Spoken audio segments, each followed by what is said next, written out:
BA 6 semester general examination 2021 CBCS philosophy SEC 4 time 2 ঘন্টা পূর্ণমান 40।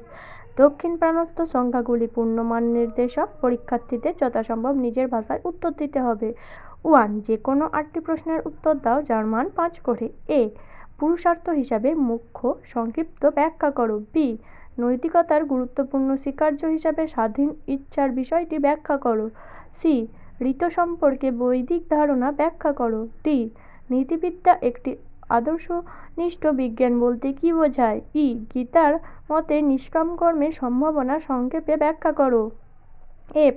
উদ্দেশ্য ও অভিপ্রায়ের মধ্যে পার্থক্য করো। G. অনুব্রত ও মহাব্রতের মধ্যে পার্থক্য করো। H. কান্টের সূত্র কর্তব্যের জন্য কর্তব্য এর একটি সংক্ষিপ্ত বিবরণ দাও। I. যোগ দর্শন অনুসারে অহিংসা ধারণাটি ব্যাখ্যা করো। J. বেনথামের সপ্তমাত্রিক সুখবাদী কলনের বিবরণ করো। যদি তোমাদের আরও অন্য কোনো সেমিস্টারের কোয়েশ্চেন পেপার দরকার হয় তাহলে আমাদের কমেন্টের মাধ্যমে জানাতে পারো। ধন্যবাদ সবাইকে। Junior education.